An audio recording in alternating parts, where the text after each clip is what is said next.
तो चलो आज हम लोग ट्रिग्नोमेट्री इक्वेशंस वाला चैप्टर भी देख लेते हैं। ट्रिग्नोमेट्री इन इक्वेशंस से क्या मतलब है हम लोगों का, जैसे कि अभी तक इससे पहले जो हम लोगों ने पढ़ा था साइन थीटा बराबर ये कोस थीटा बराबर, अब है लेस देन और ग्रेटर देन वाला, मतलब तुम बोल सकते हो असमता, गुजराती में असमता बोलते हैं।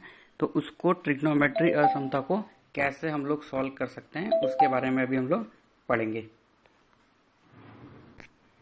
क्लियर? तो यहाँ पे स्क्रीन पे तुम्हें दिखाई दे रहा होगा कि सबसे पहला जो क्वेश्चन है साइन थीटा ग्रेटर देन 1/2। तो इसका एक मेथड तो ये रहेगा, जैसे कि मान लो हम लोग साइन का ग्राफ जानते हैं, है ना। तो साइन का ग्राफ ड्रॉ कर लेते हैं। इस तरीके से कुछ होगा, ये वैल्यू तुम्हारी होगी 1 और यहाँ पे कहीं 1/2 होगा। तो यहाँ से अगर मैं इसको ऐसे करूँ तो ये 1/2 और ये 1/2। तो हम लोग इस ग्राफ के इस वाले पोर्शन की बात कर रहे हैं।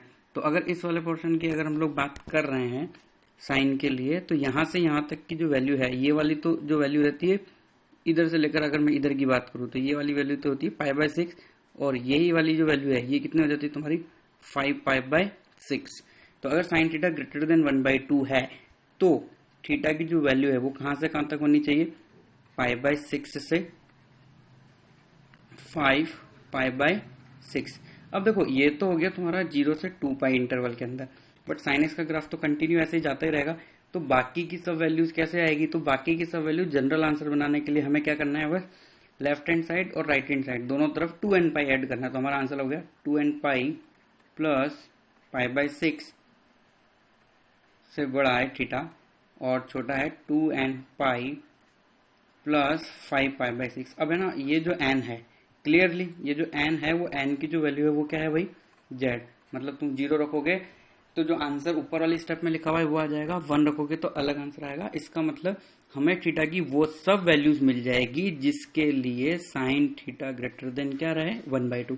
अब देखो और भी मेथड पॉसिबल है, उसको भी हम लोग इस तरीके से कर सकते हैं। जैसे कि मान लो ये है, तो अब ये लो ये लाइन, ये वाली लाइन, अगर मैं एंगल की बात करूं तो यहाँ पे तो जो है हमारा ये वाली लाइन क्या हो जाएगी π/6 वाली लाइन, और इसी तरीके से ये वाली लाइन जो है वो क्या हो जाएगी 5π/6।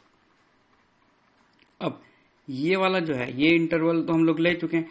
अब ये बोल रहा है just reverse of first question, तो ये वाला इंटरवल के अलावा जो बचा वो हमारा आंसर हो जाएगा। तो हम लोग यहाँ से लेकर यहाँ तक कंसिडर कर सकते हैं इसको। तो अगर मैं यहाँ से यहाँ तक कंसिडर करूंगा साइन थीटा लेस देन 1/2 को, तो मुझे जो थीटा की जो वैल्यू है वो मिलेगी 0 से π/6। ये तो हो गया तुम्हारा 0 से π/6। इसी तरीके से और वैल्यू क्या मिलेगी तुम्हें 5π/6 से लेकर 2π, mean sine theta less than 1/2 के लिए थीटा यहाँ से यहाँ तक हो सकता है। अब तुम्हें क्या करना है, दोनों तरफ 2nπ ऐड कर देना है, तो उससे आंसर क्या हो जाएगा जनरल, यहाँ पे भी 2nπ ऐड हो जाएगा और यहाँ पे भी सभी वैल्यू में क्या हो जाएगा 2nπ ऐड हो सकता है। तो ये ट्रिग्नोमेट्री इन इक्वेशंस का जो है स्टार्टिंग पॉइंट है। अब देखो नेक्स्ट क्वेश्चन है cos 2x लेस देन -1/2। तो लेस देन -1/2 है, तो इसके अंदर तुम लोगों का जितनी भी वैल्यूज है तो वो कहाँ से कहाँ तक हो जाएगी, 2π/3 से 2x की जो वैल्यू है वो कहाँ तक हो सकती है 4π/3 तक। अब अगर मान लो तुम्हें प्रॉब्लम हो कि सर ये वैल्यू कैसे आई, तो cos 2x ये तो हो गया तुम्हारा π - π/3 और ये क्या हो गया तुम्हारा π + π/3, क्योंकि cos तुम्हें पता है नेगेटिव कहाँ होता है, सेकंड क्वाड्रेंट और थर्ड क्वाड्रेंट के अंदर। अब देखो यहाँ पे अगर मुझे x की वैल्यू निकालनी है तो मुझे डिवाइड कर देना चाहिए, तो यहाँ हम डिवाइड नहीं करेंगे। क्या नहीं करेंगे, नॉट डिवाइड, या फिर हम लोग और अच्छे से लिख सकते हैं शुड नॉट डिवाइड। डिवाइड नहीं करें तो क्या करें, तो सबसे पहले 2nπ ऐड करें, 2nπ प्लस 2π/3। तो ये ध्यान रखना है तुम्हें ट्रिग्नोमेट्री इक्वेशंस के अंदर, और कुछ भी नहीं। तो 2x की वैल्यू जनरल क्या हो गई 2nπ प्लस 4π/3। अब तुम आसानी से जो है 2 को डिवाइड कर सकते हो और x की वैल्यू कैलकुलेट कर सकते हो। तो यहाँ पे क्या हो जाएगा तुम्हारा nπ प्लस π/3 से लेकर x की वैल्यू कहाँ तक हो जाएगी nπ प्लस 2π/3 तक। तो ये हमारा आंसर है। तो इसके अंदर हमने क्वेश्चन के अंदर क्या सीखा, यहाँ पे हमें इधर 2 से डिवाइड करना है, यहाँ पे नहीं करना है 2 से डिवाइड, इस स्टेप के अंदर 2 से डिवाइड नहीं करना है। क्लियर? चलो नेक्स्ट इसी तरीके से हम लोग और भी क्वेश्चन सॉल्व कर सकते हैं, जैसे कि है mod 10x less than equal to 1। अगर ऐसा है तो इसका मतलब क्या हुआ भाई, सॉल्यूशन अगर हम लोग इसका करना चाहें तो 10x कहां से कहां तक बता रहा है, ये -1 से +1 के बीच में। इसका मतलब चलो वही first second third fourth quadrant के अकॉर्डिंग भी हम लोग देख लेते हैं। ये होगी तुम्हारी ये वाली लाइन, ये। अब अगर मैं तुम्हें बोलूं ये लाइन यहां से लेकर यहां तक, जैसे हम कॉम्प्लेक्स नंबर के अंदर करते हैं ना आर्गुमेंट वाला, तो ये तो हो गया तुम्हारा π/4। पाई प्लस π/4 करोगे तो यहाँ वाली लाइन कौन सी हो जाएगी, 5π/4। इसी तरीके से ये वाली जो लाइन है ये कितनी है, 3π/4। अब इसमें पाई ऐड कर दो तो ये तुम्हारा ये कितना हो जाएगा, 7π/4। तो हमारे को जो वैल्यूज है वो ये वाली वैल्यू और कौन सी वाली वैल्यू है, इस तरीके से आर्गुमेंट जैसा होता है ना कॉम्प्लेक्स नंबर में, बिल्कुल वैसा ही। तो यहाँ पे तो हमें क्या मिल जाएगा भाई, +1, और इधर वाली साइड जो हमें क्या मिल जाएगा, -1। सिमिलरली यही वाली लाइन है सेम, -1 यहाँ पे और +1 क्या रहेगा इधर। या फिर तुम नॉर्मल 10x के ग्राफ से भी कर सकते हो। तो तुम इसका जो आंसर है वो इस तरीके से लिख सकते हो। दो तरीके हैं लिखने के, एक तो लिख सकते हैं 0 से π/4 यूनियन 7π/4 से लेकर 2π। इस वैल्यू में -1 से 1 रहेगा तुम्हारा 10x की वैल्यू। और अगर मान लो ये नहीं लिखना है, सिंपली हम इससे भी डायरेक्ट आंसर लिख सकते हैं ये वाली स्टेप से, क्योंकि देखो -1 किसकी वैल्यू होती है, 10 -π/4 की। तो हम लोग लिख सकते हैं यहां से डायरेक्ट आंसर -π/4 से π/4। अगर हम लोग मेन प्रिंसिपल आर्गुमेंट -π से π कंसिडर करते हैं तो अब मान लो इसको जनरल लिखना है हम लोगों को, तो जनरल आंसर लिखने के लिए हम सिर्फ nπ ऐड कर देंगे। यहाँ क्यों 2nπ ऐड नहीं कर रहे हैं, यहाँ nπ इसलिए ऐड कर रहे हैं क्योंकि 10x जो फंक्शन है उसका पीरियड कितना होता है, पाई। तो हम ऐसे लिख सकते हैं nπ -π/4 से nπ + π/4। तो हमने nπ ऐड कर दिया भाई, -π/4 में भी ऐड कर दिया और +π/4 के अंदर भी क्या कर दिया हमने ऐड। तो ये हम आंसर लिख सकते हैं इसका इस तरीके से। ओके, नेक्स्ट ये तुम यहाँ इस जगह स्टॉप करके खुद पहले एक बार ट्राई कर लो, फिर उसके बाद देखना मैंने कैसे सोल्व किया, ताकि तुम लोग चेक कर सकते हो तुम्हारा आंसर सही है नहीं है। क्योंकि इस तरह के क्वेश्चन जरूरी नहीं है ये आए, बट कहीं ना कहीं बीच की स्टेप में किसी क्वेश्चन में ये इनइक्वेशंस जो है वो बन सकती है। तो देखो सबसे पहले हम लोग मॉड को हटा के क्या लिख सकते हैं यहाँ पे, 4 sin x -1 किससे बड़ा है भाई, -√5 से, और किससे छोटा रहेगा, +√5 से। तो यहाँ से sin x की वैल्यू निकाल लेते हैं हम लोग। तो sin x की वैल्यू कितनी आएगी, -√5 + 1/4, और sin x क्या लिख सकते हैं हम लोग, √5, ये -1 इधर आके +1 हो जाएगा /4। अब देखो ये 1 - √5/4 तो नहीं, अगर यहाँ से माइनस कॉमन ले लें तो उसको हम क्या लिख सकते हैं, -√5 - 1/4, और ये होती है तुम्हारी sin 18 डिग्री की वैल्यू से लेकर ये यहाँ पे हो जाएगा तुम्हारा, ये तो क्लियर है, ये तो वैल्यू होती है +1/4 54 डिग्री की। तो हम इसको क्या लिख सकते हैं नेक्स्ट स्टेप में, -sin 18 डिग्री मतलब π/10। sin x इससे बड़ा रहेगा और जो किससे छोटा रहेगा वो sin 3π/10 से। तो ओके, तो ये तो sin x हो गया, अब तीनों तरफ sin है, और इसको हम लोग हटा के कैसे लिख सकते हैं, -π/10 से x की वैल्यू 3π/10। अब देखो कभी कभी क्या होता है, ये इस तरह का जो आंसर है ये हमारा इंटरवल आ गया।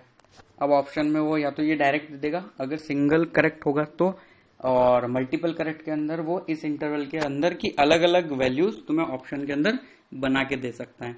क्लियर। अब ये है हम लोगों का √sin x + 2⁻⁴ cos x = 0। अब देखो ये वाली जो वैल्यू है ना, अंडर कुछ भी हो अंडर के अंदर, ये हमेशा क्या होता है भाई, पॉजिटिव होता है।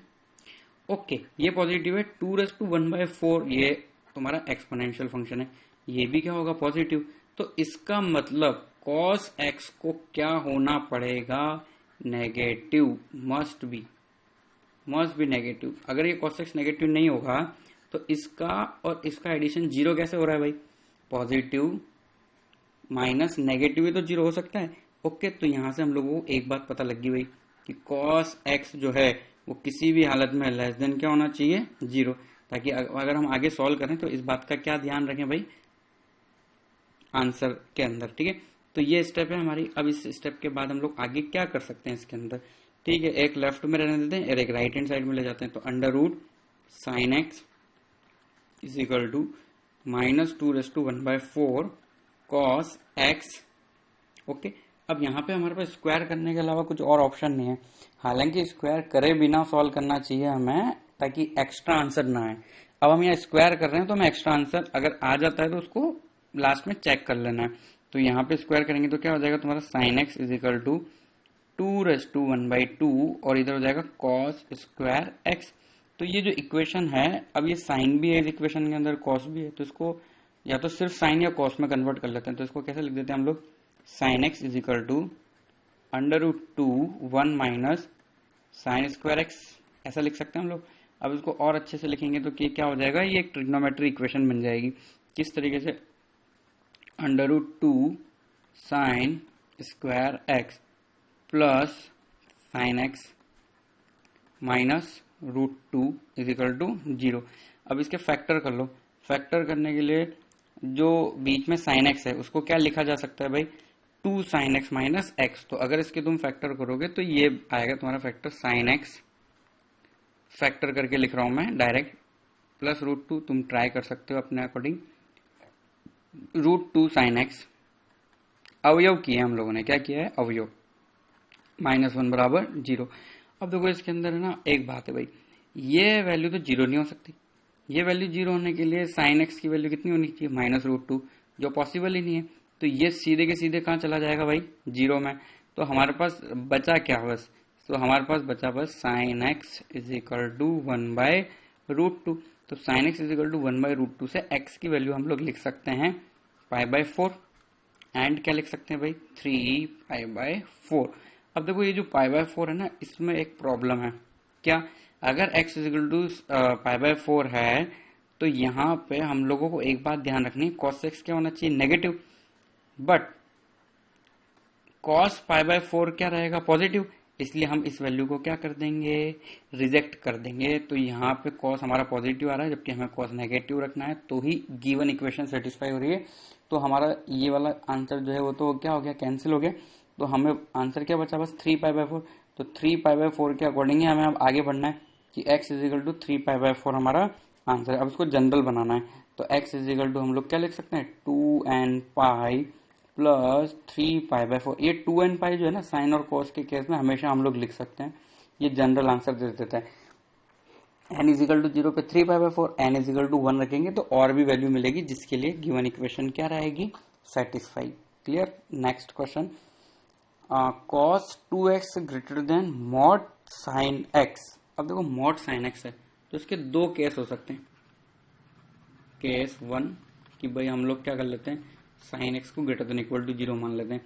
और केस 2 क्या पॉसिबल है भाई, कि sin x जो है वो क्या है, लेस देन 0। तो 1/1 हम सॉल्व कर लेते हैं।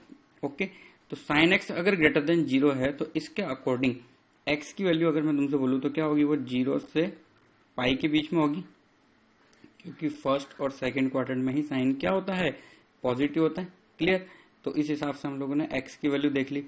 अब इसको आगे देख लेते हैं, क्या लिख सकते हैं हम गिवन इक्वेशन को, cos 2x greater than sin x। अब cos 2x का फॉर्मूला लगा दो, 1 - 2 sine square x greater then sin x। अब ये क्वाड्रेटिक इक्वेशन है साइन के अंदर, तो इसको हम लिखेंगे तो ये क्या हो जाएगा, 2 sine square x plus sign x -1 less than 0। अब इसको फैक्टर बना लो, तो फैक्टर बनाएंगे तो क्या आएगा, साइन x प्लस 1 और हो जाएगा तुम्हारा साइन x -1/2 लेस देन 0। अब देखो ये वाली जो वैल्यू है ना, इसके बारे में सोच लेते हैं। अगर ये 0 है तो साइन कितना होगा, -1। तो sine x is equal to -1, ये तो पॉसिबल ही नहीं है ना, क्योंकि हम लोग कौन सा केस पढ़ रहे हैं यहाँ पे, साइन x ग्रेटर देन 0। तो ये केस ऐसा हो नहीं सकता, इसलिए 0 में चला जाएगा। तो sine x is equal to हमारे पास सिर्फ कितना आया, साइन x लेस देन 1/2। और साइन x लेस देन 1/2 तो अभी अभी हम लोगों ने सॉल्व किया। तो इसके अकॉर्डिंग हम x की जो वैल्यू है वो क्या लिख सकते हैं, x बिलोंग्स टू 0 to π/6। हम इसको ओपन इंटरवल में लिख देते हैं यूनियन, क्या हो जाएगा 5π/6 से पाई के बीच में। ओके, तो ये हमारा हो गया फर्स्ट केस। अब सेकंड केस के अंदर साइन एक्स जो है वो लेस देन जीरो है, तो sine x less than zero है तो हम मॉड साइन एक्स को क्या लिखेंगे, माइनस साइन एक्स। तो ये हो जाएगा तुम्हारा cos 2x greater than minus sine x. Again cos 2x का वही फॉर्मूला यूज कर लेते हैं और ट्रिग्नोमेट्री इक्वेशन बन जाएगी quadratic, 2 sin square x minus sine x -1 less than zero. तो इस इक्वेशन के अंदर और इस इक्वेशन के अंदर बस यही माइनस का अंतर आएगा साइन के अंदर। क्लियर? तो इसके फैक्टर करेंगे हम तो कैसा आ जाएगा, sine x -1 into 2 sin x +1 less than zero. Clear? तो ये हम लोगों के फैक्टर बन गया है। अब देखो यहां से जो आंसर आएगा, इधर से भी आंसर हम निकाल सकते हैं, इधर से भी आंसर हमारा आया है, और दोनों का हमें क्या ले लेना है, यूनियन। तो दोनों का यूनियन लेने पे जो फाइनल आंसर आएगा वो हमारा क्या होगा, गिवन क्वेश्चन का आंसर। क्लियर? चलो अब हम लोग नेक्स्ट आगे बढ़ते हैं क्वेश्चन। तो इस क्वेश्चन के अंदर हमें स्क्वायर दिख रहा है, तो स्क्वायर के लिए हम लोगों ने बात की हुई कि स्क्वायर हम लोगों को नेग्लेक्ट करना है। तो हम सबसे पहले क्या करेंगे, लिख देते हैं कि भाई अवॉइड स्क्वायर। अब स्क्वायर अवॉइड कर दें तो क्या करें, तो इसके लिए हम लोगों ने एक मेथड देखा था भाई। तो सबसे पहले अंडर रूट के अंदर जो इसको टी मान लेते हैं, 5 - 2 sin x, इसको हम लोग क्या मान लेते हैं भाई, टी। अब अंडर रूट वाली वैल्यू है तो ये हमेशा ग्रेटर देन जीरो होती है। क्लियर? तो यहां से हम क्या लिख सकते हैं इसको, 5 - 2 sin x is equal to T square, ऐसा लिखा जा सकता है। तो sin x की वैल्यू निकाल लेते हैं यहाँ से। तो sin x की जो वैल्यू हमारे पास आएगी वो आएगी 5 - t स्क्वायर अपॉन 2। क्लियर? अब ये सब वैल्यू हम दोबारा से गिवन क्वेश्चन के अंदर रख देते हैं, तो हमें क्या मिलेगा भाई, t greater than equal to under root T square, T हो गया 6 इंटू साइन एक्स। अब साइन एक्स की जो वैल्यू है वो लिख देते हैं, 5 - t स्क्वायर अपॉन 2 -1। अब है ना ये टी में इक्वेशन है, तो ये टी में इक्वेशन हम लोग सॉल्व करके फैक्टर करके रफ में डायरेक्टली लिख रहे हैं। तो ये हो जाएगा तुम्हारा 3t + 7, क्वाड्रेटिक इक्वेशन ही तो है ये, और ये क्या हो जाएगा, t - 2 greater than equal to 0।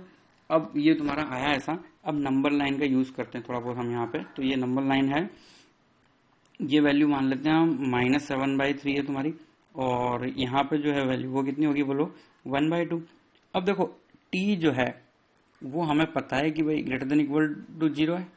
Okay, तो हम ये वाली जो वैल्यू है ना उसको रिजेक्ट कर देंगे, ये वाली वैल्यू। क्यों? क्योंकि नेगेटिव तो हो ही नहीं सकती। तो हमारा आंसर पॉजिटिव नेगेटिव पॉजिटिव के अकॉर्डिंग दोनों पॉजिटिव वाला आना चाहिए था ग्रेटर देन की वजह से। तो हम क्या लेंगे, सिर्फ 1/2 गलती से मैंने लिख दिया, यहाँ पे क्या आएगा भाई 2। तो 2 से बड़ी हम लोग वैल्यू लेंगे, तो 2 से बड़ी वैल्यू किसकी, t की, और t को हमने क्या माना हुआ है, उसके वापस t की वैल्यू लिख देते हैं। तो t greater than equal to 2 हम लोगों ने लिया। अब t की वैल्यू ले लो भाई यहाँ पे जो हम लोगों ने माना, 5 - 2 sin x greater than equal to 4। अब इसको सॉल्व कर लेते हैं। तो ये क्या हो जाएगा तुम्हारा 2 sin x less than equal to 1/2। Okay, अब देखो ये 2 जो है 2 sin x less than equal to, यहाँ पे ये 2 तो कट गया, तो ये क्या 2 से 2 कट रहा है ना, इसलिए तो sin x जो है वो आ रहा है sin x less than equal to 1/2। अब ये फर्स्ट में जो सॉल्व किया था वही है, तो हम इसको क्या लिख सकते हैं भाई, जनरल बना के 2n पाई -7π/6, नेगेटिव में हम आंसर ले रहे हैं 2n पाई + π/6, मतलब जो है हमारा -7π/6 से π/6 के बीच में, ये 1/2 के बीच में रहेगा sin x की value less than 1/2। Okay, clear? चलो अब है ना हम लोगों ने मैक्सिमम क्वेश्चन जो है ट्रिग्नोमेट्री इक्वेशंस के सॉल्व कर लिए हैं। अब हम लोगों ने जो भी अभी तक पढ़ा है उनसे रिलेटेड जो जेई में क्वेश्चंस बने हैं, जो आए हैं, अब हम उनको थोड़ा सा जो है डिस्कस कर लेते हैं। जैसे कि ये वाला जो क्वेश्चन है जो स्क्रीन पे, ये 1999 में आया था। अब देखो ये क्या है, for positive integer n let f and theta is equal to tan θ/2, और इस तरीके से इक्वेशन लिखी हुई है। तो जो गिवन इक्वेशन है हम उसको लिख देते हैं भाई, जो भी वो गिवन है। तो गिवन है f एंड थीटा की वैल्यू, किसकी वैल्यू, f एंड थीटा की वैल्यू गिवन है भाई tan थीटा बाई 2, मतलब ये है sin theta by 2 upon cos theta by 2। Okay, अब जो है 1 plus sec theta, 1 plus sec theta को हम लोग एक काम करते हैं, एलसीएम ले लेते हैं उसका। तो एलसीएम अगर हम लोग लेंगे तो वो कुछ इस तरीके से आएगा, 1 plus cos theta upon cos theta. Okay, और जो नेक्स्ट 1 प्लस सेक 2 थीटा उसको भी हम लोग ऐसे लिख सकते हैं, 1 plus cos 2 theta upon cos 2 theta. LCM लेके ऐसे लिख सकते हैं, 1 plus cos 4 theta upon cos 4 theta. इस तरीके से आगे बढ़ता जाएगा ये, तो लास्ट तक हम लोग इसको इस तरीके से लिख सकते हैं, 1 प्लस कॉस 2 की power n theta upon cos 2 की पावर एन थीटा। क्लियर? अब देखो जो हम यहाँ पे कर सकते हैं उसको करेंगे। तो नेक्स्ट स्टेप में हम ऐसा लिख सकते हैं, साइन थीटा बाई 2 है, तो ये जितनी भी अंदर की जो स्टेप्स है ना उसमें हम लोग फॉर्मूला अप्लाई कर सकते हैं, वो 1 प्लस कॉस थीटा का। तो 1 प्लस कॉस थीटा का क्या फॉर्मूला लिख सकते हैं हम लोग, 2 कॉस स्क्वायर थीटा बाई 2। तो इसको हम लोग ऐसे लिखेंगे, sine theta by 2 as it is upon cos theta by 2। ये तो ऐसा कैसे ही। अब यहाँ पे हम लोग फॉर्मूला यूज कर रहे हैं इसके अंदर, तो इसको हम लोग क्या लिख सकते हैं भाई, 2 सभी जगह लगा देते हैं formula, 2 cos square theta into 2 cos square 2 theta into आगे चलता रहेगा, डैश डैश डैश, लास्ट वाली टर्म लिख देते हैं हम लोग, 2 कॉस स्क्वायर एंगल हाफ हो गया, मतलब 2 की पावर n माइनस 1 थीटा। अब जो नीचे की तरफ जो लिखा हुआ था वो तो एज इट इज है, उसको हम ऐसे लिख सकते हैं, cos theta cos 2 theta cos 4 theta, कहाँ तक ये चले जा रहा है, कॉस की power 2 raise to n theta. Clear? अब देखो ये साइन थीटा बाई 2 है और ये कॉस थीटा बाई 2 है, तो अगर मैं देखूं कि ये कॉस थीटा बाई 2 यहाँ पे ना, ये 1 प्लस कॉस थीटा का जो फॉर्मूला है वो क्या होगा, बाई 2 से स्टार्ट होगा, और ये क्या रहेगा, सिर्फ थीटा। अगली स्टेप में क्या आएगा, कॉस स्क्वायर 2 थीटा, ऐसे चलेगा। तो देखो एक कॉस थीटा बाई 2 से एक कॉस थीटा बाई 2 कट रहा है, और ये बन रहा है 2 sign theta by 2 cos theta by 2। तो अगर हम ऊपर देखें तो सिर्फ हमारे पास बचेगा साइन थीटा, और कॉस से कॉस, ये देखो ये वाली जो टर्म की मैं बात कर रहा हूँ, एक कॉस से एक कॉस कट रहा है, अब ऊपर बन रहा है 2 sign theta by 2 cos theta by 2, तो वो दोनों मिलके जो है वो क्या हो जाएंगे, साइन थीटा। अब ये वाला जो कॉस है ना इसको नीचे लिख देते हैं हम लोग, कॉस थीटा। रिमेनिंग पोर्शन जो है वो ऐसा कैसे रखते हैं, तो क्या आएगा, 2 cos square theta into 2 cos square 2 theta dash dash dash, 2 cos square 2 raise to, last वाली टर्म तो ऐसी रहेगी थीटा, इधर कुछ रिमेनिंग है ही नहीं, डिवाइड में क्या चल रहा है हम लोगों का, कॉस 2 थीटा, एक कॉस थीटा था वो रिवर्स में हमने बाहर लिख दिया है, इसी तरीके से कॉस 4 थीटा, तो ये यहाँ पे क्या चल रहा है भाई, cos 2 raise to n theta. अब है ना इस स्टेप को बहुत इंपॉर्टेंटली समझना है हम लोगों को, कि जैसे ये यहाँ पे कैंसिल हुआ है इस तरीके से, ये इससे कैंसिल हुआ है, इसी तरीके से अगेन ये कॉस थीटा इससे कैंसिल होगा और ऊपर बन जाएगा साइन 2 थीटा। तो ऐसे ये कैंसिल होता रहेगा बार बार, तो ऊपर जो है एंगल बढ़ता रहेगा, तो इस तरीके से जो एंगल जो लास्ट में बचेगा वो हो जाएगा तुम्हारा sine 2 raise to n theta, और लास्ट में जो है ये वाली स्टेप ऐसी कैसी रहेगी, किसी से भी कट नहीं होगा, और बाकी जो है ये ऐसे कट होता जाएगा ये 2 से अगेन अगेन, तो यहाँ पे क्या हो जाएगा, कॉस 2 की पावर n थीटा।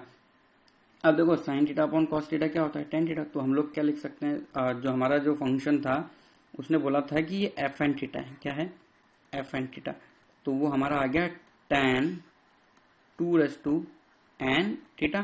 क्लियर? अब है ना हमारे पास एफ एन थीटा आ गया। अब हम लोग ऑप्शन देख लेते हैं, तो ऑप्शन क्या क्या है भाई हमारे पास, ऑप्शन है f2 थीटा की वैल्यू, f3 थीटा की वैल्यू, f4 की वैल्यू, f5 की वैल्यू। तो सबसे पहले चेक कर लेते हैं f2 पाई बाय 16, क्या चेक कर लेते हैं, f2 पाई बाय 16 हम लोग चेक कर लेते हैं सबसे पहले। तो f2 के लिए n बराबर हमें क्या लेना है, 2, और थीटा इज इक्वल टू क्या लेना है, पाई बाई 16। तो अगर हम ऐसा करते हैं तो हमारे पास आ जाएगा F2 पाई बाई 16 पे जो है इसकी वैल्यू कैलकुलेट करनी है हमें, tan 4 इंटू पाई बाई 16, तो ये हो गया तुम्हारा tan पाई बाई 4। मुझे ऐसा लग रहा है बाकी सब भी tan पाई बाई 4 ही बन रहे हैं। तो अगर हम लोग नेक्स्ट जो है निकालेंगे tan F N is equal to tan की पावर n थीटा के अकॉर्डिंग, अगर हम लोग कैलकुलेट करेंगे F3 पाई बाई 32, तो ऑटोमेटिकली वो पाई बाई 4 ही रिमेनिंग बचेगा। और ये भी क्या हो जाएगा तुम्हारा F4 पाई अपॉन 64, वो भी यही है F5 पाई अपॉन 128, क्योंकि तुम्हें पता है ये 2 की पावर 5 है, और ये क्या है 2 की पावर 7, 2 की पावर 6, और ये 2 की पावर क्या है तुम्हारी 7। तो उसके अकॉर्डिंग ये सबके सब क्या हो जाएंगे tan पाई बाई 4, और ये वैल्यू कितनी हो रही है 1। अब देख लेते हैं किस किस ऑप्शन में ऐसा हो रहा है। तो ये सब 1 ही दिए हुए हैं भाई, तो सारे ऑप्शन हो गए हमारे। तो इसका हमारा आंसर क्या हुआ, A, B, C and D। चारों ऑप्शन सही है इस क्वेश्चन के अंदर, चारों ऑप्शन सही है इस क्वेश्चन में। 2099 में जो ये क्वेश्चन आया था उसके अंदर। चलो अब ये क्वेश्चन है भाई, ये आया 2009 में। ये जितने भी क्वेश्चन है सब मल्टीपल करेक्ट हैं, इसके सभी में क्वेश्चन के अंदर आंसर एक से ज्यादा सही है। तो जो गिवन है वो लिख देते हैं हम लोग सबसे पहले कि भाई क्या गिवन है सॉल्यूशन के अंदर। साइन की पावर 4, साइन की power 4x upon 2 plus cos की power 4x upon 3 is equal to 1/5।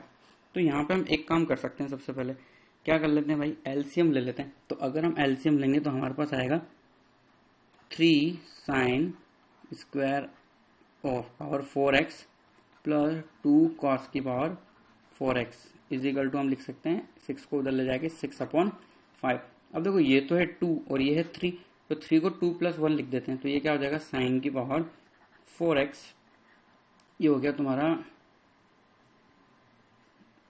इसको हटाओ, साइन की पावर 4x एक बार लिख दिया हम लोगों ने, प्लस 2 कॉमन लेके हम क्या लिख सकते हैं, साइन की पावर 4x प्लस कॉस की power 4x is equal to क्या है भाई 6/5 है। क्लियर। अब है ना ये जो साइन की पावर 4x प्लस कॉस की पावर 4x है, ये 11 में तुम लोगों को किसी ने सिखाया होगा। इसकी वैल्यू होती है कुछ, इसको हम लोग इस वाले फॉर्मूले से डिराइव भी कर सकते हैं। किस फॉर्मूले से डिराइव होता है वो मैं सिर्फ तुम्हें बता रहा हूँ। Alpha square plus beta square को हम लोग क्या लिख सकते हैं, अल्फा प्लस बीटा का whole square minus 2 alpha beta. तो इस फॉर्मूले से इसकी जो वैल्यू है वो हो जाएगी 1 - 2 sine square x cos square x. तो ये क्या हो गया भाई तुम्हारा एज इट इज साइन की पावर 4x प्लस 2 बाहर है, और इसको मैंने अभी जो बताया उस तरीके से लिख सकते हैं 1 - 2 sine square x into cos square x is equal to 6/5। अब है ना ये 2 को अंदर मल्टीप्लाई कर देते हैं भाई, तो क्या सा हो जाएगा हम लोगों का नेक्स्ट स्टेप यहाँ से लिख रहा हूं मैं, साइन की power 4x plus 2 - 4 sine square x. अब है ना कोस को भी साइन में चेंज कर लेते हैं ताकि पूरी इक्वेशन साइन में हो जाएगी, 1 - sine square x is equal to 6/5। तो ये हमारी इक्वेशन साइन में है। अब हम थोड़ा बहुत मल्टीप्लाई करके पूरी इक्वेशन साइन में इसको कन्वर्ट करने की कोशिश करते हैं। तो साइन में हमारी इक्वेशन आ जाएगी, देखो ये हो जाएगा तुम्हारा -4 साइन की पावर 4x। तो यहाँ पे जो है माइनस माइनस क्या हो जाएगा प्लस, तो ये 5 हो जाएगा भाई। तो इस तरीके से हम इसको लिख सकते हैं 5 साइन की power 4x minus 4 sine square x plus 2 minus 6/5 equal to 0। और थोड़ा इसको सॉल्व करते हैं तो हम आगे इसको लिखेंगे इस तरीके से 25 एलसीएम ले रहे हैं, 25 साइन की पावर 4x माइनस 20 एलसीएम ले रहे हैं भाई लस्सा प्लस 4 इज इक्वल टू 0। तो ये इक्वेशन आ रही है। अब इस इक्वेशन को देख के तुम्हें क्या करना है, क्या सोचना है वो देखो।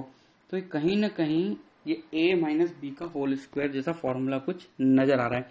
a की वैल्यू है 5 साइन स्क्वायर एक्स और b की वैल्यू हम तुम मान सकते हो 2, तो इसको हम ऐसा लिख सकते हैं, देखो 5 साइन स्क्वायर एक्स माइनस 2 का whole square is equal to 0। इस तरीके से हमारे पास साइन स्क्वायर की वैल्यू है भाई। Sine square x is equal to हो गया हमारा 2/5। अब हम जानते हैं कि कॉस स्क्वायर एक्स क्या होता है भाई, 1 माइनस साइन स्क्वायर एक्स, तो उससे हम लोग कॉस स्क्वायर एक्स की वैल्यू भी निकाल सकते हैं। तो कॉस स्क्वायर एक्स की वैल्यू हमारे पास कितनी आ जाएगी भाई, 3/5। तो हमारे पास साइन स्क्वायर एक्स आ गया और हमारे को क्या मिल गया, कॉस स्क्वायर एक्स मिल गया। तो हम tan स्क्वायर एक्स निकाल सकते हैं दोनों को डिवाइड करके। इनसे हम लोग क्या लिख सकते हैं, tan square x is equal to 2/3। Clear. अब देखो यहाँ पे कुछ ऑप्शंस देख लेते हैं हम लोग ताकि हमें पता लगे भाई करना क्या है। तो बी और डी ऑप्शन जो है वो देख लेते हैं हम लोग। तो सबसे पहले ए और सी के अंदर हमारे पास एक आंसर तो आ चुका है भाई, ऑप्शन नंबर ए। अब बी और डी के अंदर हमें बस वैल्यू पुट करनी है। तो साइन की पावर 8x/8 प्लस कॉस की पावर 8x/27 हम लोगों को कैलकुलेट करना है। तो हमें कैलकुलेट क्या करना है भाई, साइन की पावर 8x, 8 को हम लोग लिख सकते हैं स्क्वायर की पावर 4x। क्लियर। डिवाइड में कितना है यहाँ पे 8 प्लस हम लिख सकते हैं कॉस स्क्वायर एक्स की पावर 4 अपॉन कितना है 27। तो हमारे पास साइन स्क्वायर एक्स और कॉस स्क्वायर एक्स की वैल्यू है, तो हम उसको पुट करेंगे तो हमारे पास आएगा 2/625 प्लस 3/625। अब इन दोनों को ऐड कर लो तो आएगा तुम्हारा 5/625 जो हो गया है 1/125। अब देखो ये 1/125 ऑप्शन में है कि नहीं है भाई, ओके 1/125 आ रहा है हमारा। तो इधर क्या गड़बड़ हुई भाई, 1/125 ऑप्शन के अंदर है भी कि नहीं है भाई। ऑप्शन नंबर कौन सा है, ये बी। क्लियर। नेक्स्ट, ये 2009 का क्वेश्चन था। अब हम लोग नेक्स्ट जो है क्वेश्चन सॉल्व कर रहे हैं 2009 में आया हुआ ये भी। चलो पेपर 1 और पेपर 2 में से एक में होगा। तो सबसे पहले क्या गिवन है वो देख लेते हैं भाई। ये जो थीटा है वो कहां से कहां तक है, 0 से π/2 के बीच में। Okay. And sigma m is equal to 1 से 6 और ये हमें वैल्यू गिवन है, तो सॉल्यूशन निकालना है इसका। ओके। तो देखो इस क्वेश्चन में कैसे आगे बढ़े। तो कोसेक को है ना सबसे पहले साइन लिख देते हैं, फिर बाद में देखेंगे जो भी हो सकता है। तो क्या लिख सकते हैं हम, sigma m is equal to 1 से 6, इसको हम लोग पूरे को डिवाइड में लिखेंगे, sine theta plus m-1 π/4 into sine theta plus m π/4 ऐसा कुछ है ये, इज इक्वल टू 4√2।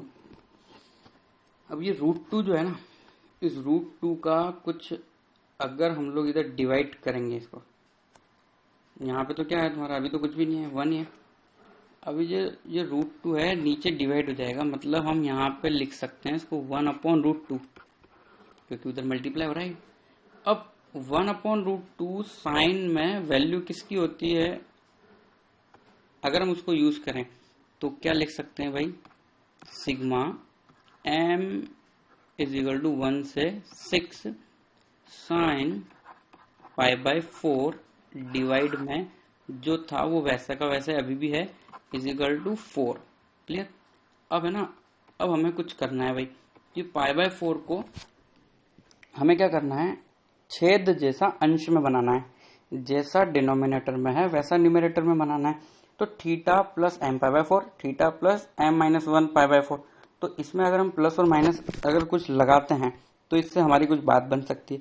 तो हम देखो क्या करते हैं, एक बहुत ही बढ़िया सा जुगाड़ करते हैं, या फिर तुम उसे पार्टियां बोल सकते हो। m इज इक्वल टू 1 से 6, ये तो ऐसे ही चल रहा है भाई, छेद जैसा बनाना है हमें। तो हम क्या लिख सकते हैं, साइन थीटा प्लस m π/4, ये हो गया। अब माइनस, अब थीटा ऐड कर दो ताकि थीटा से थीटा कट जाएगा, थीटा प्लस m-1 π/4। अब देखो तुम देख लो यहाँ पे ये साइन π/4 ही है अभी भी, ये थीटा से थीटा कट रहा है और m वाली टर्म भी कट रही है ना। और जो नीचे जो हमारे पास था वो एज इट इज है, एज इट इज मतलब यहाँ पे जो लिखा हुआ है वही है ना, ऐसा मत सोचना कि ये ब्रैकेट कहाँ से आ गया भाई, सेम वो की वही टर्म चल रही है। अब हम लोग क्या कर लेते हैं, ऊपर है ना फॉर्मूला बना लेते हैं साइन a माइनस बी का, इस तरीके से ये वाला साइन a माइनस बी का क्या फॉर्मूला लिख सकते हैं हम लोग, sine a cos b minus cos a sine b। तो हम है ना ये वाला फॉर्मूला यूज कर रहे हैं ऊपर, तो ये वाला फॉर्मूला लिखेंगे तो क्या हो जाएगा भाई, sigma m is equal to 1 से 6 तो है ही सही, तो हम लिख सकते हैं इसको sine theta plus m π/4 into cos theta plus m minus 1 π/4, ये sine cos minus cos a sine b theta plus m π/4 into sine theta plus m minus 1 π/4। Clear. अब क्या करें भाई, जो डिवाइड में था वो अब है ना पूरा लिखना पड़ेगा, तो ही हमें थोड़ा क्लियर होगा। जो डिवाइड में था वो हम क्या लिख देते हैं, पूरा का पूरा लिख देते हैं। तो इसके जो डिवाइड में हम लोगों के पास चल रहा था वो चल रहा था sine theta plus m minus 1 π/4, ये हो गया एक साइन, और दूसरा भी साइन ही था, sine theta plus m π/4। Clear. अब छेद विभाजन कर लो, सेपरेट कर लो, मीन्स क्या कर लो भाई, सेपरेट। तो अगर हम सेपरेट करते हैं तो ये सिग्मा तो भाई ऐसे ही चल रहा है, अभी कुछ भी नहीं काम किया इसका हमने 1 से 6, तो हम इसको सेपरेट करेंगे तो पहली वाली टर्म में साइन से साइन कट रहा है, कॉस अपॉन साइन बन रहा है, तो कॉस अपॉन साइन मतलब क्या बन रहा है, cot theta plus m minus 1 π/4। ये m से डरना नहीं है भाई, देखना है ध्यान से, a और b की तरह काम हो रहा है, माइनस अगेन वही कॉस अपॉन साइन बन रहा है, तो ये क्या बन जाएगा, थीटा प्लस m π/4 है ना। अब ये जो है m की जो वैल्यू है वो हम लोग रख देते हैं भाई, तो m इज इक्वल टू कहाँ से स्टार्ट करना है हमें, 1 से, तो m इज इक्वल टू अगर हम 1 रखेंगे तो हमें क्या मिलेगा, cot theta minus cot theta plus π/4, ये टर्म है। m इज इक्वल टू किस पे, 1 पे, plus m is equal to अब हम लोग क्या रख लेते हैं भाई, 2, तो हमें मिलेगा cot theta plus π/4 minus cot theta plus 2 π/4 plus dash dash dash, इसी तरीके से हम लोग लिखते चलेंगे तो हमें लास्ट में मिलेगा, ये चल रहा है भाई ऐसे ही है ना, प्लस में m इज इक्वल टू 6 पे मैं वैल्यू लिख रहा हूँ, m इज इक्वल टू 6 इसमें रखेंगे तो हमें क्या मिलेगा, कॉट थीटा प्लस π/4 5 π/4 हो जाएगा ये, माइनस कॉट थीटा प्लस 6 π/4 जो 3 π/2 हो जाएगा। अब देखो यहाँ पे अगर हम लोग देखें तो ये ऐसे है ना कट हो रहा है, ये वाली टर्म किससे कट हो रही है, इससे, इसी तरीके से ये इससे कट हो जाएगा, तो ऐसे कट होता जाएगा, तो फर्स्ट और लास्ट टर्म बचेगी, तो फर्स्ट और लास्ट टर्म बचेगी, मतलब ये रिमेनिंग इस तरीके से कुछ रहेगा। इन सबको कट करने के बाद cot theta minus cot theta plus 3 π/2, अब थीटा प्लस 3 π/2 है ये, तो फोर्थ क्वाड्रेंट में जा रहा है, तो फोर्थ में tan कॉट क्या होता है, नेगेटिव, तो ये हो जाएगा तुम्हारा cot theta plus tan theta is equal to 4। अब इसको कॉस और साइन में चेंज कर लेते हैं, cos theta upon sine theta plus sine theta upon cos theta is equal to 4। चलो थोड़ा नीचे अच्छे से लिखते हैं इसको अब हम लोग, तो ऊपर तो हो जाएगा sine square theta plus cos square theta जो हो जाएगा 1, और जो नीचे बचेगा वो क्या हो जाएगा, sine theta plus cos theta into is equal to 4। तो हम लोग इसको नेक्स्ट स्टेप में जो है वो क्या लिख सकते हैं, 4 sine theta cos theta is equal to 1, तो ये हो जाएगा तुम्हारा sine 2 theta is equal to 1/2। तो यहाँ तक आने के लिए हमें ये सब मेहनत करनी पड़ी, इतनी सी इक्वेशन को इतना बड़ा बना के लिखा हुआ है। तो इससे हमारे पास 2 थीटा की वैल्यू 2 आ गई भाई, एक तो मिल गया हमें π/6 और एक हो जाएगा पाई माइनस पाई बाय 6 से 5 पाई बाय 6, तो ये 2 थीटा की वैल्यू है, तो इससे हमें थीटा इज इक्वल टू कितना मिल गया, pi by 12 and 5 pi by 12। अब ये कौन से ऑप्शन में है देख लेते हैं भाई, ये है ऑप्शन नंबर पाई बाय सी और डी। तो हमारा जो आंसर है इस क्वेश्चन का वो क्या है, सी एंड डी। तो आज हमने जितने भी क्वेश्चन जो है डिस्कस किए हैं वो मैक्सिमम जो है मल्टीपल करेक्ट टाइप के थे। मल्टीपल करेक्ट के हम लोगों ने क्वेश्चन सॉल्व किए हैं। अब नेक्स्ट क्लास में हम लोग थोड़े बहुत और एडवांस में आए हुए क्वेश्चन ही सॉल्व करेंगे, और फिर उसके बाद हम लोग जाएंगे प्रॉपर्टीज ऑफ ट्राइंगल पे। तो ये क्वेश्चन जितने मैंने सॉल्व कराए हैं, ये क्वेश्चन कंसेप्ट समझने के लिए ओके है, बट तुम्हें और डीपली जाने के लिए खुद एक्स्ट्रा क्वेश्चन सॉल्व करना है, और सॉल्व करने के बाद जो तुम्हें डाउट रह जाता है वो मुझे व्हाट्सएप पे पूछ लेना है। ओके, फिर डीपीपी भी सॉल्व कर लेंगे हम इसकी।